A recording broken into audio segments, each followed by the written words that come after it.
بسم اللہ الرحمن الرحیم القرآن حیاتی.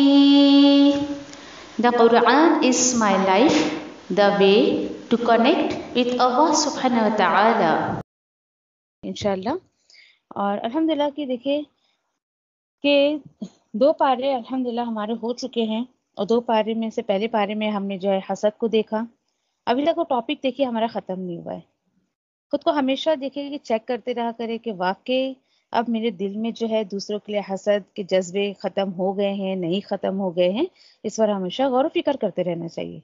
دوسرے پارے میں ہم نے جو دیکھا تھا، ہمارا موضوع تھا صبر کا موضوع تھا. اور صبر پوری زندگی کا ایک خلاصہ ہے، یعنی کوئی یہ ایک کچھ دن کی بات نہیں ہے، بلکہ پوری زندگی کا جو خلاصہ ہوتا ہے وہ صبر ہوتا ہے. انشاءاللہ آج کے اس بارے میں ہم جو ہے دیکھیں گے، اور پوائنٹس جو ہم نوٹ کریں گے، یا ہم جو ہے بخل کی روشنی میں اس پارے کو ہم دیکھیں گے. اوکے، بخل، بخیل، جس کو کنجوس کہا جاتا ہے. بخل کیا ہوتا ہے؟ دیکھیں، انسان ضروریات زندگی پر بھی خرچ نہ کرے، وہ اصل میں بخل ہوتا ہے. جہاں اس کو ضرورت ہے وہ وہاں پر بھی اپنے مال کو نہ لگائے، یہ بخیل شخص ہوتا ہے. اور بخل کو اگر ہم دیکھیں تو اس کو ہم 2 بنیادی قسموں میں، 2 ٹائپس سے ہم اس کو ڈیوائڈ کر سکتے ہیں. نمبر 1، شریعت کے معاملے میں بخل. اور شریعت کے معاملے میں بخل کیا ہے؟ اس پر تو یعنی شریعت کے معاملے میں جو انسان بخل کرتا ہے، اللہ سبحانہ تعالیٰ نے اس کو جہنم کی وعید دی ہے کہ ڈیفینیٹلی ایسے شخص کو جہنم ملے گا ہی ملے گا. فار ایگزامپل جیسے زکوٰۃ ادا نہ کرنا، فرض صدقات جہاں پر اللہ نے حکم دیا خرچ کرنے کا وہاں نہ خرچ کرنا، ذمہ داریوں کو نہ نبھانا. اوکے، پھر شوہر کے اوپر جو خرچ وغیرہ ہے بیوی کا، بچوں کا، اس کو نہ کرنا. نماز جو ہے وہ کم پڑھنا، پوری طریقے سے ادا نہ کرنا. اور اطاعت ہونے کے باوجود، یعنی اللہ سبحانہ تعالیٰ نے ایک انسان کو پوری استطاعت دی ہے، اس کے باوجود وہ حج ادا نہیں کرتا ہے. اپنا مال جو ہے اپنا مال، اپنا وقت، اپنی صحت اللہ کے راستے میں نہ لگانا، یہ بھی بخل ہے. جس کا تعلق حقوق اللہ سے ہوتا ہے، وہ جو ہے شریعت کے معاملے میں بخل اس ٹاپک پر آتا ہے. دوسرا جو ہے دیکھیے کہ مروت کے معاملے میں بخل، اس میں کیا ہے؟ یعنی گنجائش ہوتے ہوئے بھی لوگوں کو مہلت نہ دینا. اور اس کی کئی قسمیں ہو سکتی ہیں، جس کو ہم پورے بارے میں انشاءاللہ دیکھیں گے. یعنی گھوم پھر کر یہ ٹاپک ہمارے سامنے آتا رہے گا. فار ایگزامپل دیکھیے کہ دوسری ٹائپ کا جو بخل ہے کس طریقے کا ہے. جیسے آپ نے کسی کو قرض دیا ہے اور اس کو مہلت نہ دینا، اس پر جو ہے وہ اس کو تنگ کرتے رہنا، پھر لوگوں کے حق ادا نہ کرنا اور دیر سے حق ادا کرنا، یہ نہیں ساری چیزیں اس کے اندر آئی ہے. اسی کے ساتھ جو سرونٹ وغیرہ ہوتے ہیں، نوکر وغیرہ ہوتے ہیں، ان کے ساتھ جو ہے بخل کرنا. انشاءاللہ جب یہ آیت آئے گی تو اس پر ہم بہت تفصیل سے بات کریں گے انشاءاللہ. اور دیکھیے ساتھ ساتھ میں اپنا محاسبہ بھی کرتے رہیں کہ میرے اندر اس طریقے کے، اس ٹائپ کے جو بخل تو نہیں ہے، یا میں ایسی بخیل تو نہیں ہے. اوکے، پھر اس کے بعد دیکھیے کہ پھر اس کے بعد جو ہے یہ بھی ہم محاسبہ کریں گے کہ یعنی کہ کسی کو ہم قرض دیتے ہیں تو اگر وہ موقع پر ہم کو نہ ملے تو اس کو تنگ کرتے رہنا. اور پھر اسی کے ساتھ ساتھ اپنے آپ کو یہ بھی چیک کریں گے کہ کیا معاملات میں کرتی ہوں لوگوں کے ساتھ. اور اس کے بعد دیکھیں کہ یعنی موقع ہونے کے باوجود بھی کیا میں لوگوں کے کام آتی ہوں، نہیں آتی ہے. دیکھیے جہاں ہم جو الفاظ استعمال کریں اس کے بجائے تو میں کرے، آپ ہم نہ استعمال کریں بلکہ میں کی مطلب ایک چیک لسٹ ہے میرے اور آپ کے لیے. ان تمام پوائنٹس کی روشنی میں دیکھوں گی کہ مجھ میں جو ہے وہ بخل ہے یا نہیں ہے، یا میں بخیل تو نہیں ہوں. انشاءاللہ جتنا غور و فکر کرتے جائیں گے اللہ سبحانہ تعالیٰ ہمارے سینے کو کھولتے جائے گا انشاءاللہ. اور آیتوں کو اگر اوور آل اگر ریویو ہم دیکھیں نا، تو پارے کی پہلی آیت میں ہی انشاءاللہ جو کہ 253 سے شروع ہو رہی ہے اور دوسرے پارے میں، اس میں ہم دیکھیں گے کہ جو دوسرے دینی رہنما ہوتے ہیں، اوکے، یعنی دین اسلام کے علاوہ دوسرے جو ایسے دینی رہنما ہوتے ہیں، اس کو فالو کرنا، ان کا جو ہے وہ اعتراف کرنا، اس میں جو بخل ہوتا ہے. بعض دفعہ دیکھیں کہ لوگ دوسروں کی بات اس لیے مانتے ہیں کہ وہ ہمارے اپنے نہیں ہیں. ٹھیک ہے، اس طریقے سے اور بہت ساری ایسی باتیں انشاءاللہ ہم دیکھیں گے. پھر 255 میں انشاءاللہ ہم دیکھیں گے کہ بخل سے نکلنے کی پہلی کال اللہ سبحانہ تعالیٰ نے کہ یا ایھا الذین آمنوا انفقوا فی سبیل اللہ. انشاءاللہ ہم دیکھیں گے کہ اے ایمان والو اللہ کی راہ میں خرچ کرو. یعنی آپ بخل سے نکلنا چاہتی ہیں تو اللہ کی راہ میں خرچ کریں. 255 میں انشاءاللہ ہم دیکھیں گے کہ جس کو ہم آیت الکرسی کے نام سے اس آیت کو جانتے ہیں، سورۃ البقرہ کی 255. اس میں اللہ سبحانہ تعالیٰ نے دیکھیے کہ بخیل یا شخص یعنی کنجوس شخص کو ہے جھنجھوڑا ہے کہ تمہارا مال یعنی تمہارے مال کی اللہ کو ضرورت نہیں ہے اور نہ ہی اللہ کے بندوں کو اس کی ضرورت ہے. اللہ جس کو دینا چاہتا ہے اس کو دے سکتا ہے. 256 میں اس میں شریعت کا بخل ہم دیکھیں گے کہ کیسے اندھیروں میں رہنے والا جو انسان ہوتا ہے وہ روشنیوں سے بخل کرتا ہے. 61 to 62 میں 261 to 62 میں انشاءاللہ ہم دیکھیں گے اللہ تعالیٰ بتاتے ہیں کہ دیکھو میرے خزانے تو ایسے ہیں کہ ایک دانہ تم اگر خرچ کرو گے میرے راستے میں لگاؤ گے تو 700 دانے نکال کر دوں گا تمہیں، پھر بھی تم کس طریقے کا بخل کرتے ہو. اللہ اکبر. پھر اس کے بعد انشاءاللہ 263 64 میں دیکھیں گے ہم کہ اللہ سبحانہ تعالیٰ کے راستے میں دے کر ضائع کرنا، یعنی آپ نے لگایا اللہ کے راستے میں اس کے بعد سب ویسٹ ہو گیا آپ کا، یہ بخیل کی عادت ہوتی ہے. تو اس کے کیا پوائنٹس ہیں، کس طریقے سے ایک انسان اپنا مال لگایا ہوا جو ہے وہ ضائع کر دیتا ہے، انشاءاللہ اس کے پوائنٹس کو ہم نوٹ ڈاؤن کریں گے. 265 میں انشاءاللہ ہم دیکھیں گے کہ اسے بتایا گیا ہے کہ بخیل کا لگایا مال جو ہے کیسے اللہ ضائع کر دیتا ہے. موت کی صورت میں وہ سب جل کر راکھ ہو جاتا ہے. اس کے بعد 273 میں اللہ سبحانہ تعالیٰ نے توجہ دلائی ہے کہ اللہ کے راستے میں قیدیوں کی طرف کے یعنی قیدیوں کی طرح رہنا چاہیے انسان کو کہ جن کو جو ہے تم ڈھونڈ کر اور اپنے بخل کو ختم کر سکتے ہو. وہ کیا بات ہے انشاءاللہ اس آیت میں ہم جا کر دیکھیں گے. 274 میں دیکھیں گے ہم اللہ سبحانہ تعالیٰ نے بتایا ہے کہ بخیل شخص کو اس بات کی توجہ دلائی کہ سب واپس مل جائے گا، کیوں فکر کرتے ہو، کیوں دنیا میں رہ کے اتنی کنجوسی کرتے ہو کہ تم لگاتے نہیں ہو مال اپنے جبکہ تمہیں پورا پورا واپس دے دیا جائے گا، کیوں غم کرتے ہو. جس کو یقین آ جائے نا جائے گا تو انسان کا دل بہت بڑا ہو جاتا ہے اور وہ دل بڑا کر کے جو ہے جہاں اللہ نے حکم دیا ہے وہاں خرچ کرتا ہے. 275 to 77 میں انشاءاللہ ہم دیکھیں گے کہ سود کی بنیاد پر بتا دیا گیا ہے کہ سب سے بخیل شخص سود خور ہوتا ہے کہ جو دوسروں کی مجبوریوں کا فائدہ اٹھا کے ان کا خون جو ہے وہ پیتے رہتا ہے. 282 میں انشاءاللہ ہم دیکھیں گے کہ اللہ سبحانہ تعالیٰ نے بتایا ہے کہ بخیل کو اگر مال نہیں خرچ کر سکتا ہے نا وہ ٹھیک ہے، اتنا کنجوس ہے کہ وہ نہیں خرچ کر سکتا ہے کسی کے لیے، اللہ کی رضا کے لیے کسی پر خرچ نہیں کر سکتا ہے، تو کسی کو قرض ہی دے دے، اس کی مدد ہی کر دے، کیونکہ قرض تو واپس مل جاتا ہے نا. اس طریقے سے لگایا ہوا مال تو نہیں ملتا لیکن قرض واپس مل جاتا ہے. اور قرض کے معاملات کی بات انشاءاللہ بہت بڑے پیمانے پر انشاءاللہ ہم پڑھیں گے کہ کیا ٹرمز اینڈ کنڈیشنز ہے. قرض ہم کسی سے لیتے ہیں دیتے ہیں تو اس پر کیا ہمیں جو ہے وہ معاملات کرنے چاہیے. پور میں انشاءاللہ ہم دیکھیں گے کہ اللہ سبحانہ تعالیٰ نے یحاسبکم اللہ کہہ کر بتا دیا ہے کہ آج جتنا بھی بخل کرو کل قیامت کے دن اس کا حساب تمہیں دیا جائے گا.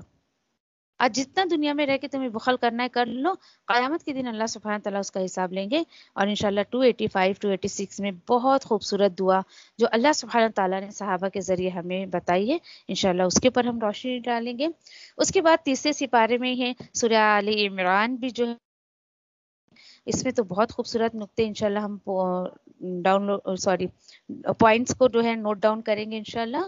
اور سورہ آل عمران دیکھیے کہ جب شروع ہوتی ہے آیت نمبر جو ہے 5 میں اللہ تعالیٰ نے جو ہے فرما دیا کہ لا یخفی اللہ، کہ اللہ سبحانہ تعالیٰ سے کوئی بھی چیز چھپتی نہیں ہے. اکثر دیکھیے کہ ایک بخیل شخص جو ہوتا ہے، کنجوس جو شخص ہوتا ہے، وہ کیا سوچتا ہے کہ میں نے جو بھی بخل دوسرے سے چھپا لیا ہے نا تو نعوذ باللہ میں اللہ سے بھی چھپا لوں گا. مگر اللہ سبحانہ تعالیٰ قیامت کے دن سب کے سامنے کھول کر دکھا دیں گے کہ اس نے کیا بخل کیا ہے. پھر اسی میں آیت نمبر 14 and 15 تک اللہ سبحانہ تعالیٰ انشاءاللہ ہم دیکھیں گے کہ اللہ سبحانہ تعالیٰ نے دلوں میں محبت کی بات کرتے ہوئے انسان اتنا بخیل ہوتا ہے کہ دنیا تو کیا جنت کی نعمتوں میں بھی شیئرنگ نہیں چاہتا ہے. دنیا میں تو شیئر کرتا نہیں ہے اللہ سبحانہ تعالیٰ نے کہا بھائی تمہارا مال ہے، تمہارا ٹیلنٹ ہے، وقت ہے، اس کو شیئر کیا کرو لوگوں سے، لیکن یہاں پہ وہ بخل کرتا ہے۔ پھر اللہ سبحانہ تعالیٰ بتاتے کہ جنت کی نعمتوں میں بھی اس کو کوئی شیئرنگ پسند نہیں، وہ وہاں پہ بھی شیئر نہیں کرے گا۔ یس، دیکھتے ہیں کس طریقے سے۔ پھر ہم دیکھیں گے کہ اس پورے پارے کا جو تھیم ہے نا، مال، اللہ کے راستہ، اللہ کا راستہ، اللہ کے راستے میں خرچ کرنا، انہی سب کے بیچ میں یہ سب گھومتا رہے گا۔ اللہ تعالیٰ بول رہے خرچ کرو، کچھ نہیں جائے گا، سب واپس مل جائے گا، خود کو اللہ کے ہاتھوں میں رکھ دو۔ اور جب انسان رکھ دیتا ہے، اللہ تعالیٰ بتاتے ہیں دیکھو کہ اللہ نے تمہیں کتنے بڑے بڑے خزانے عطا کیے ہیں۔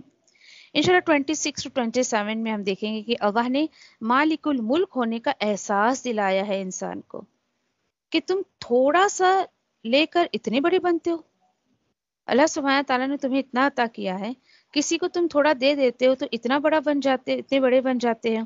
اور اس ذات کو تو دیکھو جو اتنا سب کچھ اس نے دے رکھا ہے، اتنا بے نیاز ہے کہ لوگوں کو دیتا ہی رہتا ہے، پھر بھی کچھ نہیں کمی کرتا ہے اللہ سبحانہ تعالیٰ، کسی کو دینے میں کوئی کمی نہیں کرتا ہے، کیونکہ الحمدللہ اللہ کے خزانوں میں کوئی کمی نہیں ہے۔ پھر اس کے بعد کچھ قربانیوں کا ذکر ہے، انشاءاللہ یہ تو بہت خوبصورت آیتیں ہیں، وہاں ہم دیکھیں گے کہ اسی طریقے سے یعنی کہ بخیل کو مریم، حضرت مریم جو ہے ان کی ماں کی قربانی دکھائی جائے گی انشاءاللہ، کہ ایک عورت جو ہے اس کی سب سے قیمتی چیز اس کی اولاد ہوتی ہے، ہمیں پتہ ہے یہ، اور وہ اس کو یعنی ایک قیمتی چیز اولاد، اس کو بھی وہ اللہ کے راستے میں لگا دیتی ہے۔ تو یہاں پر یہ ہمیں لیسن دیا جا رہا ہے کہ کیا تم اپنی اولادوں کا بخل کر رہے ہو کہ ان کو اللہ کے راستے میں لگانے سے تم جو ہے وہ کھینچتے ہو، دور بھاگتے ہو؟ اپنے آپ کو سوچے ذرا کہ کہیں میں بھی تو اللہ کو راستے میں اپنی اولاد کو لگانے سے اپنے آپ کو کھینچتی تو نہیں ہوں، یا پھر میں اس سے دور تو نہیں بھاگتی ہوں۔ اسی طرح عیسیٰ علیہ السلام اور ان کی والدہ حضرت بی بی مریم کے بہت سارے واقعات ہیں جس کو سنتے ہی یقین کریں کہ دل سے دعا نکلتی ہے کہ اللہ، آج وہ لوگ جو دین اسلام کو قبول نہیں کر پا رہے ہیں اور ابھی تک وہ یہودیت میں اور عیسائیت میں پڑے ہوئے ہیں، اپنے آپ کو یہودی اور عیسائی کہلاتے ہیں، ان کے دلوں کو اللہ سبحانہ تعالیٰ تو کھول دے۔ اور اس کے بعد انشاءاللہ 75 to 76 میں ہم دیکھیں گے ایسے کردار سے جو ایک دم بخیل شخصیت رکھتا ہو، اس کا اللہ سبحانہ تعالیٰ نے تعارف کروایا ہے، اور اس کے بارے میں اللہ سبحانہ تعالیٰ بتاتے ہیں کہ ایسا شخص جس کو یعنی کہ آپ بہت سارا خزانہ بھی دے دینا تو وہ پورا پورا آپ کو لوٹا دے گا، یعنی امانت کے طور پہ آپ کسی کے پاس اتنے خزانے رکھیں تو بھی وہ لوٹا دے گا۔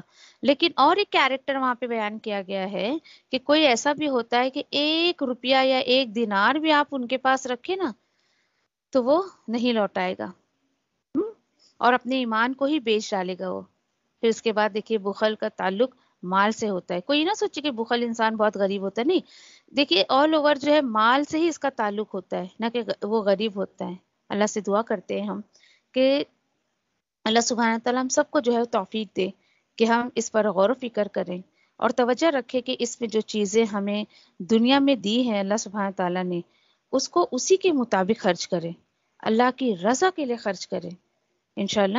تو الحمدللہ یہ کچھ پوائنٹس ہے جو مجھے شیئر کرنے تھے آپ سے، تو انشاءاللہ اللہ کے نام کے ساتھ اور اللہ کے جو ہے مدد کے ساتھ اس بارے کو انشاءاللہ ہم شروع کرتے ہیں، اور انشاءاللہ بیچ بیچ میں جہاں پہ بھی ضرورت ہوگی اس ٹاپک پر ہم بات کریں گے انشاءاللہ۔ چلیے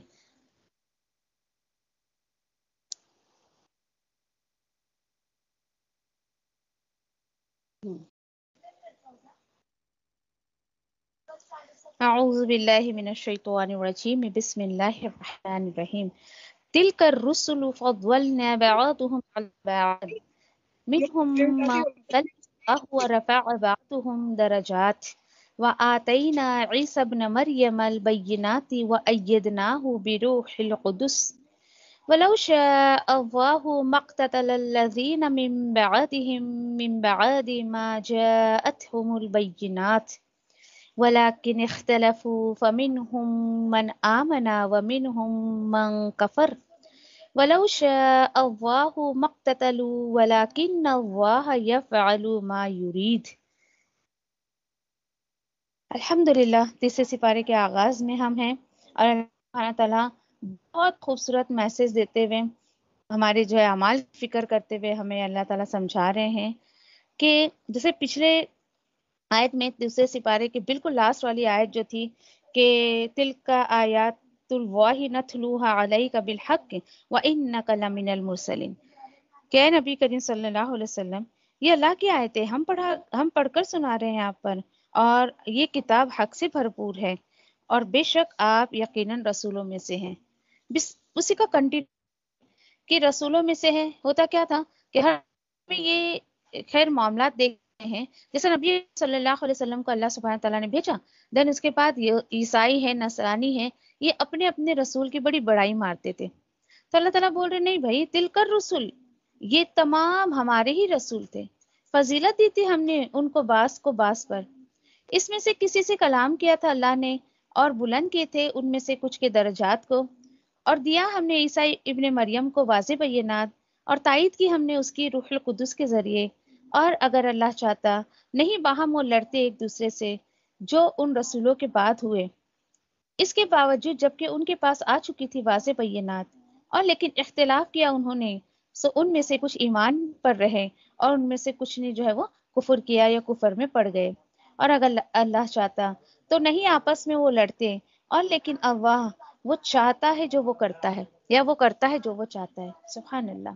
دیکھیں یہاں پر اللہ سبحانہ تعالیٰ بتا رہے ہیں کہ دیکھیں جس طریقے باغ میں ڈفرینٹ فلاورز ہوتے ہیں نا، گارڈن میں ہم جاتے ہیں تو ایک ہی طریقے کا فلاور ہمیں نہیں ملتا ہے، ڈفرینٹ فلاورز ہوتے ہیں، اسی طریقے سے اللہ سبحانہ تعالیٰ یہاں بتا رہے ہیں انسانوں میں بھی ڈفرینٹ ٹائپس ہوتے ہیں، انسانوں میں بھی کئی طریقے کے لوگ ہوتے ہیں، اسی طریقے سے اللہ سبحانہ تعالیٰ نے اپنے رسولوں کو بھیجا تو کچھ رسولوں کو فضیلت دی، لیکن انسانوں کو کوئی اختیار، کوئی حق نہیں ہے کہ وہ جو ہے باتیں کرے۔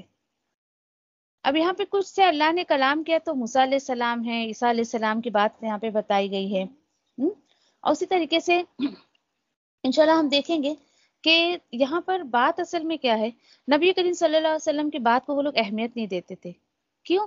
کیونکہ ہماری برادری کا نہیں ہے، ہم کو اس کا کچھ سننا نہیں ہے، ایسا نہیں، بار بار یہ ٹاپک آپ کے سامنے آئے گا، کبھی بھی میسج دینے والے پہ غور فکر نہ کریں، آپ یہ دیکھیں کہ وہ میسج کیا دے رہا ہے، ہاں بھائی وہ میسج صحیح ہے، کتاب و سنت کے اکارڈنگ ہے تو آپ اس کو لے لیں، چھوڑ دیں بولنے والے کو، انسانوں کا حال ہے کہ بول کون رہا ہے اس کے اوپر توجہ ہوتی ہے، چلیے ٹھیک پہ لوگوں نے کیا، آج کے ٹائم پہ لوگ دیکھیں کہ یعنی امام کی بڑائی کرنے لگے، آج رسولوں کی تو کوئی بڑائی نہیں کرتا ہے، اپنے اپنے امام کی بڑائی کرنے لگے، جبکہ دیکھیے کہ وہ جو امام ہیں وہ اپنے وقت کا، اپنے دور کا کام کر کے جا چکے ہیں، یہاں تک کہ انہوں نے تو اپنے قول میں یہ بھی کہہ دیا، ہماری کوئی بات اگر کتاب و سنت سے ٹکراتی ہے تو آپ ہماری بات کو نہ مانیں، کیونکہ دیکھیے ضروری نہیں کہ ہر انسان کو پورا علم ہو نا، کہ کسی کو کچھ علم تھا، کسی کو کچھ، ان کے علم میں جو کچھ اللہ نے دیا انہوں نے سب جو ہے وہ بعد میں آنے والے لوگوں کو بتا کر گئے، لیکن ایسا نہیں ہے کہ کچھ لوگ آج اللہ کی پناہ کہ آج لوگوں نے اللہ کی کتاب کو پیچھے کیا، رسول کی سنت کو پیچھے کیا، اور شخصیت پرستی میں پڑ گئے، اپنے اپنے امام کی پڑھائی کرنے لگ گئے، تو یہاں آیت میں ایک لیسن، اپنے عقیدے کو درست کرے، اپنے جو ہے وہ یعنی اللہ تعالیٰ بتا رہے ہیں کہ یہ تو بس ایک میری مرضی میں جس کو بڑھائی دینا چاہتا ہوں اس کو بڑھائی دیتا ہوں، پھر اس کے بعد باہم اختلاف نہ کرتے۔ دیکھیے یہاں پر دیکھیے کہ سب سے بڑی وجہ جو ہوتی ہے نا اختلاف کی، وہ کیا ہوتی ہے؟ مقصد سے ہٹ جانا۔ آج جو مسلمان نے اختلاف میں پڑا ہے نا، اصل میں وہ مقصد سے ہٹ گیا ہے، ایک مقصد نبی کریم صلی اللہ علیہ وسلم اپنی امت کو دے گئے کہ بھائی تمہارا بھی وہی کام ہے جو تمہارے لیے میں چھوڑ جا رہا ہوں، میں نے پوری زندگی لوگوں کو اللہ کی طرف بلایا، تمہارا بھی مقصد ہے کہ تم پوری زندگی لوگوں کو اللہ کی طرف بلاؤ۔ جب آج مسلمان مقصد سے ہٹ گیا، کتاب و سنت سے ہٹ گیا، تو اختلاف میں پڑ گیا ہے نا۔ فار ایگزامپل دیکھیے، آپ اگر ہم ایگزامپل لیں کہ آپ کسی کلاس میں بیٹھی ہیں، آپ وہاں پر آئی اور وہاں پر آپ کیا کرنے آئی ہیں، مقصد کیا ہے، سارے لوگوں کا آ کر وہاں بیٹھنے کا مقصد کیا ہے؟ بتائیں، آپ میں سے کوئی جواب دے سکتا ہے؟ آپ اگر قرآن کے محفل میں یا اسکول آپ جاتی ہیں تو اس کلاس میں جانے کا مقصد کیا ہوتا ہے آپ کا؟ علم حاصل کرنا۔ ویری گڈ، علم حاصل کرنا، سب ایک ہی مقصد لے کے آتے ہیں نا۔ اب اس میں سے کوئی آ کر یہ کہے کہ بھائی یہ ٹیچر کی چیئر یہاں کیوں لگی ہے، مجھے وہاں بیٹھنا ہے، وہ وہاں کیوں بیٹھی ہے، یہ چیئر ایسی سیدھی کیوں رکھی، الٹی رکھنی چاہیے، یہ مائک یہاں کیوں لگا ہوا ہے، یہ دروازہ یہاں کیوں ہے، وہ پنکھے وہاں کیوں ہے، آپ دیکھیے کہ آپ جس مقصد سے، آپ مقصد سے ہٹ گئی نا، آپ کا مقصد تھا آپ آ کے بیٹھے علم حاصل کریں، جو ٹیچر آپ کو سکھا رہا ہے سمجھا رہا ہے آپ سیکھ کر جائیں، آپ مقصد سے ہٹ گئے. یہی چیز ماضی کے مسلمانوں نے کیا، وہ مقصد سے ہٹ گئے. یہ رسول کی وایا ہماری برادری کرنی ہے یا ہماری جو ہے وہ قوم کرنی ہے، ان ساری اختلافات میں جب لوگ پڑے تو مقصد سے ہٹ گئے. تو اللہ سبحانہ تعالیٰ بتا رہے ہیں کہ مجھے جو کرنا ہے میں تو وہ کروں گا. یہ اس لیے کہ اللہ سبحانہ تعالیٰ انسانوں کی مرضی سے نہیں چلائیں گے اس دنیا کو. اللہ سبحانہ تعالیٰ کی تو یہ سنت ہے کہ اللہ یفعل ما یرید، اللہ جو چاہتا ہے وہ کرتا ہے. تو یہاں پر ہمیں اختلاف میں پڑھنے کے بجائے ہمیں یہ بتایا جا رہا ہے جب انسان مقصد پہ نظر رکھتا ہے تو ان کے بیچ اختلاف نہیں ہوتا ہے. چلیے پھر اس کے بعد اپنا محاسبہ کرے. کسی آیت پر انشاءاللہ میں کہوں گی کہ کہیں میں رسول کی سنت کے بجائے میں امام کو تو نہیں ایک دم سے فالو کر رہی ہوں، ان کی بڑائی کر رہی ہوں، یا میرے سامنے جو ہے صحیح چیزیں، صحیح سنت، صحیح کتاب آنے کے باوجود بھی میں شخصیت پرستی پڑھی ہوں. کیا میں بھی اختلاف میں پڑھی ہوں؟ لوگوں کو اللہ رسول کی طرف بلانے کے بجائے میں کسی اور کا بندہ ان کو بنا رہی ہوں. یہ ساری چیزوں پر غور و فکر کریں انشاءاللہ. ٹھیک ہے. پھر اس کے بعد دیکھیں کہ اللہ سبحانہ تعالیٰ یہاں پر ایک میسج مجھے اور آپ کو دے رہے ہیں، یا ایھا الذین آمنوا انفقوا. اس پکار کے ساتھ بڑے غور سے اس میسج کو سمجھو، اور اسی کے ساتھ ساتھ دیکھیے ایک بات یاد رکھے کہ نیکی کے مواقع جو اللہ سبحانہ تعالیٰ دیتے ہیں اس کو ایک نعمت سمجھے آپ. اور یہاں سے تقریباً آخری سورۃ البقرہ جہاں فنش ہوگا نا، وہاں تک جو ہے انشاءاللہ ہم دیکھیں گے کہ خرچ خرچ خرچ کی ہی باتیں آئیں گی. کیوں اتنی لمبی چوڑی باتیں ایک ہی پارے میں، اتنی ساری باتیں خرچ کی؟ کیونکہ اللہ سبحانہ تعالیٰ مجھے اور آپ کو سمجھا رہے ہیں آج جو تم دو گے یہ پورا تمہیں مل جائے گا، فکر نہ کرے. بہت ساری باتیں انشاءاللہ ہم شیئر کریں گے اس میں. ٹھیک ہے. اور اس کے بعد دیکھیے کہ کیوں انسان جو ہے مطلب اللہ کے راستے میں دے، کیوں دے. ساری باتیں ایک طرف رکھے جو بھی آپ کے ذہن میں. سب سے پہلی بات اوپر رکھے کہ اللہ کا حکم ہے اس لیے میں دے رہی ہوں، بس ختم بات ساری. کوئی ایکسٹرا پوائنٹ نہ، بس اللہ کا حکم ہے اس لیے دے رہے ہیں ہم. اس کا الٹیمیٹ کیا آپ کو ملنا ہے، دنیا میں ملنا ہے، آخرت میں مل رہا ہے، ساری باتیں تو چھوڑ دیں، آپ سائڈ میں رکھ دیں. بھئی اللہ کا حکم ہے میں دے رہی ہوں. اس سے اللہ تعالیٰ کو بہتر پتا ہے کہ وہ اپنے بندوں کو اس کے ذریعے کیا فائدہ پہنچائے گا اور نہیں پہنچائے. تو اللہ سبحانہ تعالیٰ کہہ رہے ہیں مسلمانوں خرچ کرو اللہ کے خاطر دوسروں کی. یہاں پہ دیکھیں انفاق وہ خرچ ہے جس سے یہاں پر انسان کا اپنا بھی فائدہ ہوتا ہے، دوسروں کا بھی فائدہ ہوتا ہے. انفاق میں اللہ کے راہ میں بھی خرچ کرنے کی بات ہے، لوگوں اللہ کے بندوں پر بھی خرچ کرنے کی بات ہے. اور یہاں اللہ تعالیٰ نہیں بول رہے کہ انفقوا کے لیے میرے راستے میں خرچ کرنے کے لیے الگ سے تمہیں کمانے کی کوئی ضرورت نہیں. مما رزقناکم من قبل، کہ اسی میں سے خرچ کرو جو بھائی ہم تمہیں دے رہے ہیں، جو رزق ہم تمہیں دے رہے ہیں. رزق سے مراد یہاں پر مال و دولت مت سمجھیے، ہمارا سب کچھ دیا ہوا اللہ سبحانہ تعالیٰ کا ہے. آپ کی صحت اللہ کی دی ہوئی ہے، آپ کو وقت جو ملا ہے وہ اللہ کا دیا ہوا ہے، آپ کو مال، آپ کے اولاد، آپ کا ٹیلنٹ، آپ کا ایجوکیشن سب اللہ کا دیا ہوا ہے. انسان کا اپنا کچھ نہیں ہوتا ہے. حد درجے کوشش کرے کہ صرف پیسہ دے دینا ہی انفاق میں نہیں آئے گا. اللہ سبحانہ تعالیٰ نے آپ کو جو بھی عطا کیا سب اللہ کے راستے میں دینے کی کوشش کریں. اچھا کب تک دیں؟ من قبل، اس سے پہلے لگا دو سب کچھ کہ آ جائے وہ دن نہیں کام آئے گا کسی کا لینا دینا، اور نہیں کوئی دوستی یاری کام آئے گی، اور نہ کوئی سفارش کام آئے گی. اور کافروں، اللہ سبحانہ تعالیٰ والکافرون هم الظالمون، اور کافر وہی ظالم گنہگار ہیں. دیکھیے یہاں پہ یہ بات کیوں بولی گئی ہے؟ لین دین کام نہیں آئے گا، نہ کوئی دوست یاری کام آئے گی، نہ سفارش. اکثر دیکھیے یہ تین چیزیں ایسی ہیں جو انسان کو خرچ کرنے سے روکتی ہیں. ٹھیک ہے. مطلب آج انسان یہ سوچ کر خرچ نہیں کر رہا ہے کہ میرا جو سمجھو کہ یہاں کوئی دے رہا ہے تو میں کوئی بات نہیں دے کر میں گناہ جو لے رہا ہوں تو قیامت کے دن میں کسی سے وہاں جا کر میں کچھ خرچ کروں گا تو کسی کے نیکیاں لے لوں گا، کوئی لین دین کام نہیں آئے گا. دین ادر تھنگ، اکثر لوگ دوستی یاری میں خرچ نہیں کرتے ہیں اللہ کے راستے میں. ایسے تو دنیا میں بیکار کتنے روپے دوستوں کے پیچھے لگا دیں گے، یا پھر ایسا کوئی دوست بولے ارے چھوڑنا کیوں اتنا اللہ کے راستے میں لگا رہا ہے، تیرا کم ہو جائے گا، اور پھر کیا ضرورت ہے اللہ کے راستے میں اتنی لگانے کی، چل نا تیرا کچھ کام رہا تو میں نیکیاں تجھے اپنی دے دوں گا. کوئی دوستی یاری کام نہیں آئے گی. اور اکثر دیکھیے کہ انسان جو ہے اچھے دوست ہوئے تو آپ کو دین کی طرف لے آئے گا، اگر بری سنگت برے دوست مل گئے آپ کو تو وہ نیکیوں سے ہٹا دے گا. تیسرا یہ کہ گمان انسان کا کہ چلو جو بھائی یہاں کرنا ہے کر لو، ہمارے تو سفارشی تیار بیٹھے ہیں اللہ سبحانہ تعالیٰ کے پاس، نعوذ باللہ وہ سارا ہمارا ٹھیکہ لے رکھا ہے انہوں نے، ہم نے دے رکھا ہے ٹھیکہ سارا ان کو، ہم جو چاہیں گے ان سے کروا لیں گے، سفارشیں کروا لیں گے، ہم نے جو گناہ کیے وہ بخشوا لیں گے. اللہ تعالیٰ بول رہے نہیں، کچھ کام نہیں آنے والا. اور ایسے لوگوں کو اللہ نے ظالم کہا ہے جو اللہ کے حکم پر بھی خرچ نہیں کرتے ہیں. سوری، کافر کہا ہے اور ظالم کہا ہے، اور دونوں ہی اچھی بات نہیں ہے. یہ اللہ کی نظر میں ایسے لوگ کافر ہیں. چلیے پھر اس کے بعد دیکھیے کہ اللہ سبحانہ تعالیٰ یہاں پر بتا رہے ہیں کہ وقت پر اگر انسان نے نیکی کر لی نا تو اس کا اجر مل جائے گا. ایک بار وقت آپ کے ہاتھ سے چلا گیا نا تو پھر نیکی کا اجر آپ کے ہاتھ سے چلا جائے گا.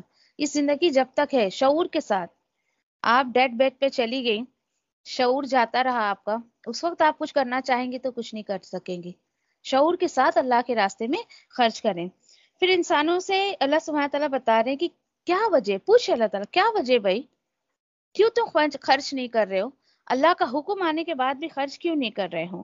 اور اس کے بعد اللہ سبحانہ تعالیٰ بتا رہے ہیں کہ یہ تو دیکھو تم، یہ حکم دینے والی ذات کون ہے؟ اچھا ابھی بھی نہیں سمجھ آ رہا ہے تو چلیے دیکھتے حکم دینے والی ذات کون ہے. 255 میں اللہ سبحانہ تعالیٰ بتاتے ہیں اللہ لا الہ الا ہوا، یہ وہ ذات ہے کہ اس کے سوا کوئی معبود نہیں. الحی القیوم، وہ ذات ایسی ہے کہ ہمیشہ زندہ رہنے والی ہے اور ہمیشہ کائنات کو سنبھالنے والی ہے. ذرا غور فکر کریے گا. اس کو ہم آیت الکرسی کے نام سے جانتے ہیں. اللہ سبحانہ تعالیٰ نے نبی صلی اللہ علیہ وسلم کے تھرو اس کی کافی فضیلتیں ہمیں بتائی ہے الحمدللہ. یقین کریں کہ کچھ لوگ تو ایسی اس کی حدیثیں بیان کرتے، ٹھیک ہے حدیث بھی اپنے طور پر صحیح ہے وہ، لیکن یقین کریں کہ اس کو عقیدے کے ساتھ جو انسان پڑھے گا نا، جیسے ایک معروف حدیث ہے نا کہ بھائی آیت الکرسی نماز کے بعد پڑھنے سے جو ہے فرض نماز کے بعد جس نے پڑھی تو ایک پیر اس کا دنیا میں ایک پیر جنت میں، ایسا. تو بھائی یہ کب ہوگا؟ جب وہ انسان صرف وظیفہ کرنے سے کچھ نہیں ملنے والا آپ کو، ہاں کہ آپ نے وظیفہ کر لیا آیت الکرسی کا نہیں ہوگا. آپ کو پورا عقیدہ درست کرنا ہے، آپ کو سمجھنا پڑے گا کہ اس میں اللہ نے دیا کیا ہے. ہاں اس میں کوئی شک نہیں کہ جو انسان اس پر جو ہے اپنے عقیدے کو درست کر کے اور ایسی زندگی گزارے گا تو ڈیفینیٹلی اللہ سبحانہ تعالیٰ اس کو جنت دے دیں گے. تو بات کو پوری طریقے سے کلیئر کریں، اس کو وظیفہ کر کے آپ کو کچھ نہیں ملنے والا ہے. اور اس کے بعد دیکھیے کہ اب وہ جنت کب ملے گی؟ مرنے کے بعد ملے گی نا. تو جس نے اس میں دیے ہوئی باتوں کو اس کے ساتھ عقیدے پر زندگی گزاری تو ڈیفینیٹلی اللہ سبحانہ تعالیٰ اس کو عطا کریں گے. اللہ کی ذات کیسی ہے؟ لا تأخذہ سنۃ ولا نوم، نہیں اس کو اس کے قریب اونگ اور نیند آ ہی نہیں سکتی ہے. لہو ما فی السماوات و ما فی الارض، اسی کا ہے جو آسمان اور زمین میں ہے. سوچے ذرا یہ حکم خرچ کرنے کا آپ کو کون دے رہا ہے جس کا یہ آسمان اور زمین سب کچھ ہے. اتنی بڑائی کے ساتھ جو انسان خرچ کرے گا تو سوچے ذرا. من ذا الذی یشفع عنده الا باذنہ، اس آیت کے اس حصے پہ غور کریں. کس کی جرت ہے؟ کون ہے وہ سفارش کر سکے اس کے سامنے سوائے اس کے حکم سے؟ دن رات آیت الکرسی انسان نہ جانے کیا کیا سوچ کے پڑھتا. اللہ نے تو ڈانٹ دیا یہاں پر، کسی کی جرت نہیں ہے جو میرے سامنے سفارش کرے لیکن میرے حکم سے. آج امت محمدیہ کتنی غفلت میں زندگی گزار رہی ہے. کس کو سفارشی رکھا ہے؟ وہ فلاں بابا جی، وہ فلاں ولی صاحب ہماری بخشش کروا لیں گے. اللہ تعالیٰ بول رہے نہیں، یہ سب کوئی چکر نہیں چلے گا میرے سامنے، میں جس کو چاہوں گا اس کو اجازت دوں گا. تو یہ ہے عقیدے کو درست کرنے کی بات. اللہ سبحانہ تعالیٰ بتاتے یعلم ما بین ایدیہم وما خلفہم، اور وہ جانتا ہے جو ہر مخلوق کے سامنے ہے اور جو اس کے پیچھے ہے. ولا یحیطون بشیء بما شاء، اور نہیں مخلوق احاطہ کر سکتی ہے کسی بھی چیز کا اس کے علم میں سے مگر جتنا وہ دینا چاہے. دیکھیے ذرا، جتنا اللہ سبحانہ تعالیٰ آپ کو مجھے علم دیں گے اتنا ہی مجھے اور آپ کو، فرشتوں کو، رسولوں کو، انبیاء کو اتنا ہی پتہ چلتا ہے. استغفر اللہ کہ آج لوگ رسول انبیاء کو تو چھوڑ دیتے ہیں، اپنے ولیوں پر بھی غیب کا جو ہے وہ ٹیگ لگا دیتے کہ ان کو غیب کا علم ہے. حیرت کی بات ہے، ایک شخص جو آپ کے بازو میں بیٹھا ہے، آپ اس کے کان میں بات بول رہے ہیں، مرنے کے بعد وہ شخص 10,000 میل سے بھی آپ کی بات سنتا ہے نا بیوقوف والی بات. استغفر اللہ.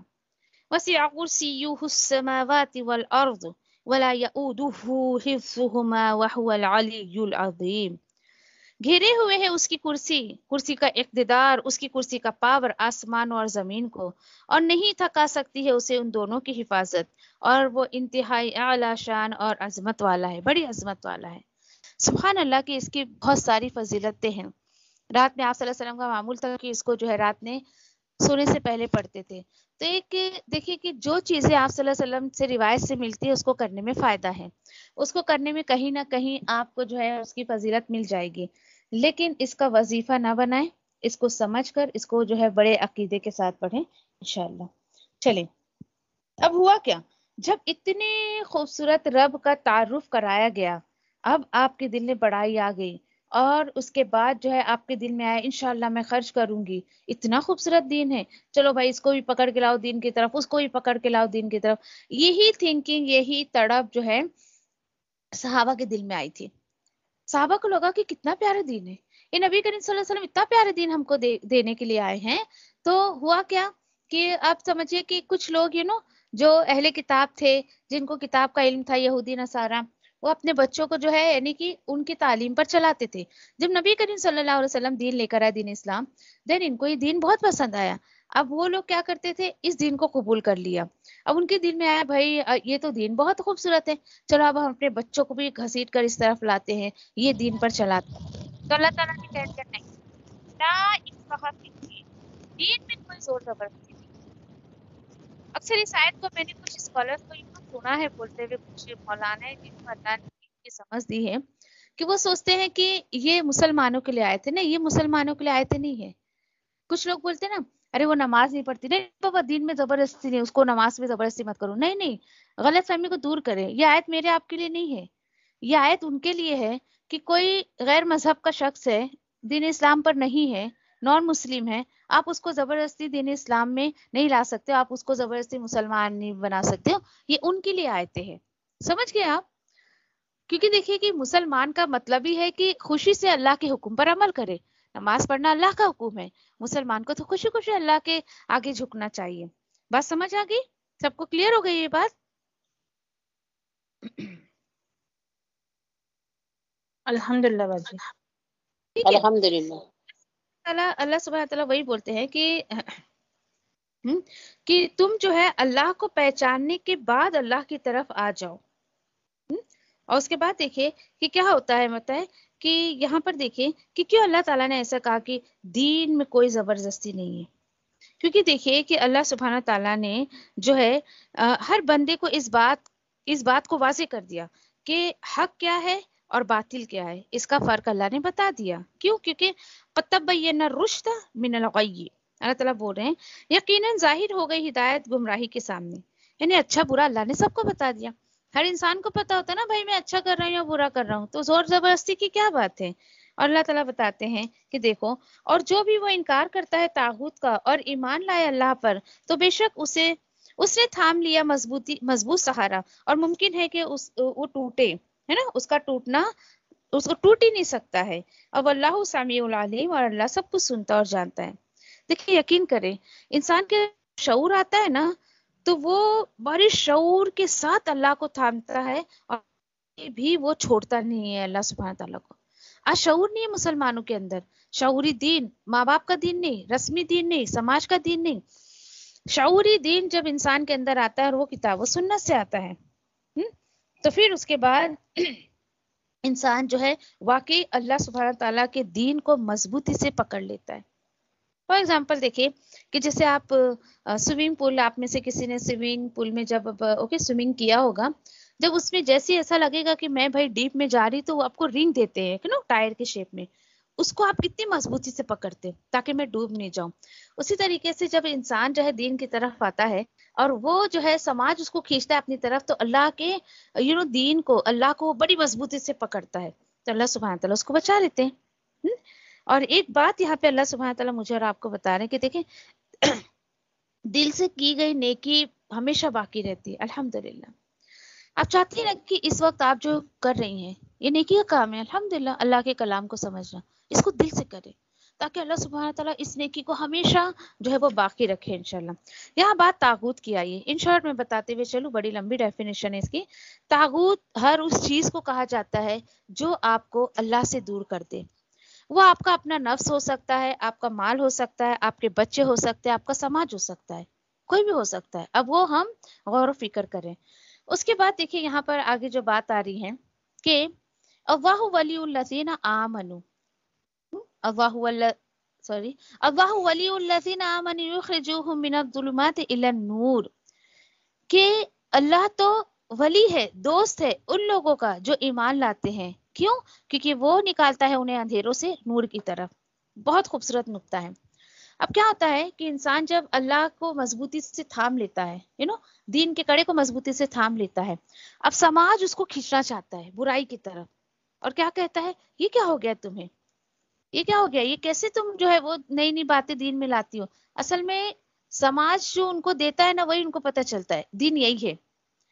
آج مسئلہ کیا ہے پتہ ہے مسلمانوں کا، جو وہ سماج کو دکھا رہے ہیں، غیر مسلموں کو دکھا رہے ہیں، غیر مسلم کو لگتا ہے دین اسلام یہی ہے، اور وہ ان سے بڑی مشابہت کھاتا ہے. آپ دیکھ کچھ بھی ان کا تہوار ہو کچھ بھی، اور مسلمانوں نے بھی بڑا انٹرٹینمنٹ رکھ لیا اپنے دین میں. اوکے، اب ہوا کیا، اللہ سبحانہ تعالیٰ تو کہہ رہے ہیں کہ یہاں پر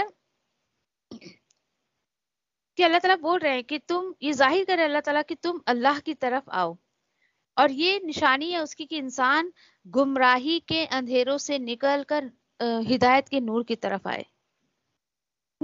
اور اسی کے ساتھ دیکھیے کہ ایک بات میں آپ کو بتاؤں کہ جو انسان سوتا ہے نا، اور سڈنلی آپ اس کے سامنے لائٹ چالو کر دیں، غصہ آتا ہے نا اس کو. ہم نے اس چیز کو پریکٹیکلی کیا ہے اپنی زندگی میں، غصہ آتا ہے نا. اسی طریقے سے کوئی انسان گمراہی کے اندھیروں میں ہوتا ہے نا، جب آپ اس کو کھینچ کے اچھائی کی طرف، ہدایت کی روشنی کی طرف لاتے ہو، اس کو بڑا غصہ آتا ہے. کسی کو پسند نہیں آتا ہے اپنے باپ دادا کا کلچر چھوڑنا اور سماج کا کلچر چھوڑنا، لیکن چھوڑنا پڑتا ہے.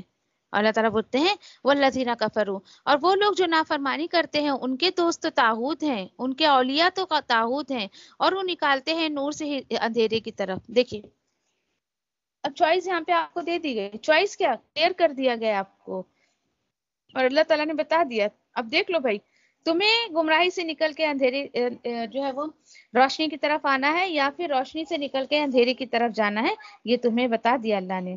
اس کے بعد اللہ تعالیٰ بتاتے ہیں یہاں پر کہ دیکھو اولئک اصحاب النار، جو ہے ہدایت کی روشنی کو چھوڑ کر گمراہی کی اندھیرے کی طرف جاتا ہے، تو یہی آگ والے ہیں، جہنم والے ہیں، وہ ہمیشہ اس میں رہیں گے. اپنا محاسبہ کرے، سوچے ذرا اپنے آپ کو کہ جو لوگ مجھے اللہ کی طرف بلاتے ہیں تو کیا میں ان سے دور تو نہیں بھاگتی ہوں. بہت سارے لوگ ہوتے ہیں ایسا. آپ ابھی پوری طریقے سے دین میں نہیں اتری ہے نا، کیونکہ اللہ کا کلام آپ نے ابھی سمجھا نہیں ہے. جو لوگ واقعی نور کی طرف آنا چاہتے ہیں نا، وہ آپ کے قریب آئیں گے، اور جو لوگ طاغوت کی طرف جانا چاہتے ہیں وہ آپ سے دور بھاگیں گے. پریکٹیکلی ہم نے اپنی زندگی میں بہت سارے ایسے لوگوں کو دیکھ لیا ہے. چلیں اللہ کی مرضی، جن کو تڑپ ہوگی اللہ تعالیٰ لے آئے گا انہیں. اس کے بعد دیکھیے یہاں پر جو آگے کچھ واقعات بیان کیا جا رہا ہے، اور یہ 3 طاغوت کا بیان کیا جا رہا ہے، اور انشاءاللہ ہم دیکھیں گے کہ یہاں پر کس کا کیا طاغوت تھا. ٹھیک ہے، کسی کا انا طاغوت ہوگا، کسی کا شک طاغوت ہوگا. انشاءاللہ دیکھتے ہیں وہ کیا ہے. اللہ سبحانہ تعالیٰ مزید فرماتے ہیں الم تر الی الذین حاج ابراہیم فی ربہ ان اتاہ اللہ الملک. کیا غور کیا آپ صلی اللہ علیہ وسلم آپ نے اس شخص کی طرف جس نے حجت کی ابراہیم علیہ السلام سے اس کے رب کے بارے میں، جبکہ اللہ نے دی تھی اس کو بادشاہت. جب وہ کہہ رہا تھا ابراہیم علیہ السلام سے جب ابراہیم علیہ السلام کہہ رہے تھے میرا رب تو وہ ہے جو زندگی دیتا ہے اور موت بھی دیتا ہے، اس شخص نے کہا میں بھی جو ہے وہ زندگی دیتا ہوں، میں بھی موت دیتا ہوں. ابراہیم علیہ السلام نے کہا بے شک اللہ نکالتا ہے سورج کو مشرق سے، پھر جا تو مغرب سے نکالنا اسے. تو وہ بڑا حیران رہ گیا وہ شخص جس نے کفر کیا تھا، اور اللہ نہیں ہدایت دیتا ایسے ظالم لوگوں کو. پہلا طاغوت، پہلا واقعہ. یہ طاغوت کون سا تھا؟ ابراہیم علیہ السلام کے ساتھ جو بادشاہ بحث کر رہا تھا اس کی بات ہے. یہ طاغوت تھا تکبر کا طاغوت. اوکے، کہ اس کے اندر تکبر تھا. تو ابراہیم علیہ السلام جو واقعہ اللہ کی طرف سے بیان کر رہے وہ کہتا میں بھی ایسا کر سکتا ہوں، بھائی میں زندگی دے سکتا ہوں، میں بھی موت دے سکتا ہوں. اور اس معاملے کو اس نے پروف کیسے کر کے دکھایا کہ 2 قیدی اس کے پاس تھے، ایک کو ریا کرنا تھا، ایک کو پھانسی دینی تھی. ریا کرنے والے، جس کو ریا کرنا تھا اس کو پھانسی دیتی، اور جس کو جو ہے پھانسی دینا تھا اس کو ریا کر دیا. اپوزٹ فیصلہ اس نے سنایا. ٹھیک ہے چلو بھائی یہ تو تیرے اختیار میں تھا. پھر ایسا کوئی ابراہیم علیہ السلام نے اس کے سامنے نقطہ رکھا جو امپاسبل تھا اس کے لیے. یہ تکبر کا تھا. یقین کرے بہت فیکٹ آپ کو بتاتی ہوں، جن لوگوں کے اندر تکبر ہوتا ہے نا وہ کبھی اللہ کے راستے میں نہیں آ سکتے.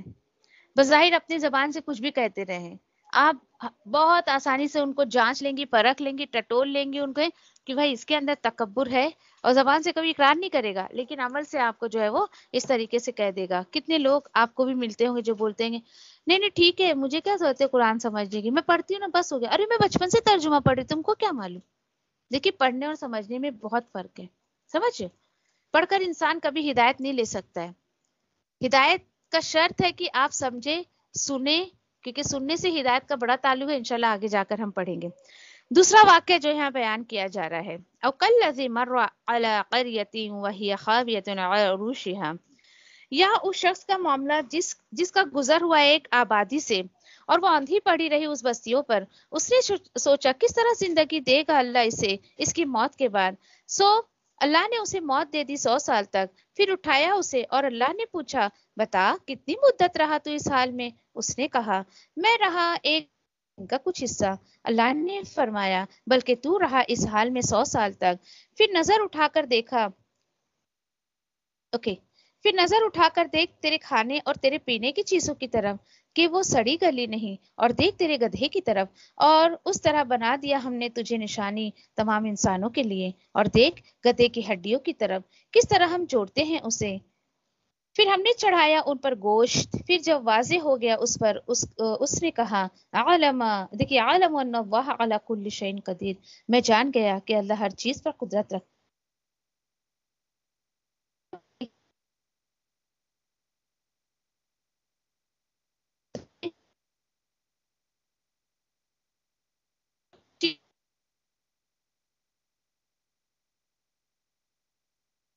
چاہتا ہوں کہ تو یہ کیسے کرتا ہے.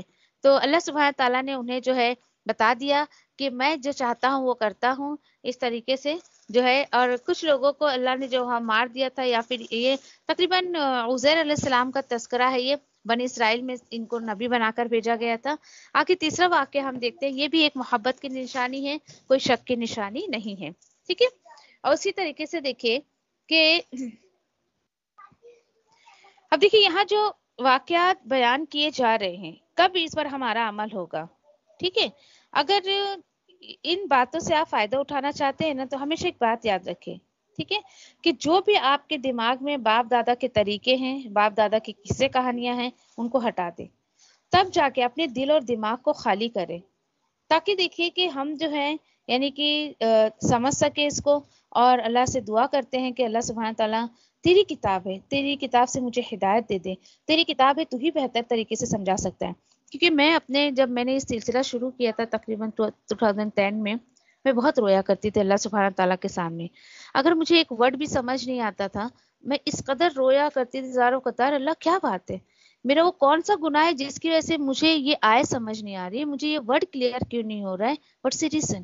اللہ کے حضور میں اتنا روتی تھی، گڑگڑاتی تھی. اور اللہ کے حکم سے آج تو یہ ترجمانی اللہ توفیق دے رہا ہے تو میں آپ کے سامنے پڑھ رہی ہوں. مجھے 2-3 آیتیں ایک ایک رکوع پریکٹس کرنے کے لیے 3 گھنٹہ چلا جاتا تھا، اور وقت کیسے جاتا تھا مجھے پتہ بھی نہیں چلتا. تھوڑی محنت آپ بھی کریں گی، وقت لگائے میں، یقین کریں آپ جس چیز میں برکت چاہتی ہے نا، یہ اللہ کا وعدہ ہے، میں نہیں بول رہی. آپ میری بات نہ سنیں. آپ جس چیز میں آپ برکت چاہتی ہیں اس کو لگا دیں اللہ کے راستے میں، پھر دیکھیے کس قدر اللہ سبحانہ تعالیٰ کی مہربانی آپ کے اوپر آ جائے گی. چلیے تیسرا واقعہ، وَإِذْ قَالَ إِبْرَاهِيمُ رَبِّ أَرِنِّي كَيْفَ تُحْيِي الْمَوْتَىٰ، اور جب دعا کی ابراہیم علیہ السلام نے، اے میرے رب دکھا دیجئے مجھے کس طرح آپ جو ہے وہ حیات دیتے ہیں بے جان کو. اللہ تعالیٰ نے پوچھا بتا کیا تجھے ایمان نہیں ہے، تو ایمان نہیں رکھتا کہ میں مردہ کو زندہ کر سکتا ہوں. ابراہیم علیہ السلام نے کہا نہیں، ایسی بات نہیں ہے، اور لیکن دیکھ کر یعنی ان تمام چیزوں کو دیکھ کر مطمئن ہو جائے گا میرا، اطمینان میں آ جائے گا میرا دل. اللہ نے فرمایا پھر پکڑ لا 4 پرندوں کو، اور مانوس کر لے انہیں اپنی طرف، پھر رکھ دے ہر پہاڑ پر ان کے حصے کو، پھر پکار انہیں، وہ آئیں گے تیرے پاس دوڑتے ہوئے. اور اچھی طرح جان لے کہ اللہ زبردست حکمت والا ہے. سبحان اللہ. دیکھیے یہ 3 واقعات ہیں، اور 3 واقعات، اور اس میں جو ہے دیکھیے شک کی بنا پر یہاں پر بتایا جا رہا ہے کہ یہ جو ہے کوئی نہ کوئی شک تھا سب کو، کہ مطلب کیسے جو ہے اللہ زندہ کرے گا، دونوں ایسا. تو دیکھیے کہ شک بھی جو ہے وہ ایک طریقے، یہ جو ہے واقعات جو بتائے جا رہے ہیں تو یہ بھی ایک طاغوت ہے. لیکن انبیاء اور رسولوں کا شک کے بنا پہ کبھی اللہ سے کوئی سوال نہیں کر سکتے تھے، تو انسان کے ذہن میں کبھی کوئی نہ کوئی شک آ سکتا ہے، اس میں کوئی مطلب کوئی شک نہیں ہے کہ شک آ جائے. اوکے ٹھیک ہے. اصل چیز کیا ہے کہ ہمیں جو ہے یعنی کہ غور و فکر کرنا چاہیے کہ اللہ سبحانہ تعالیٰ سے جب ہم کچھ مانگے تو محبت کے بیس میں مانگے، نہ کہ شک کے بیس میں مانگے انشاءاللہ. اوکے ٹھیک ہے.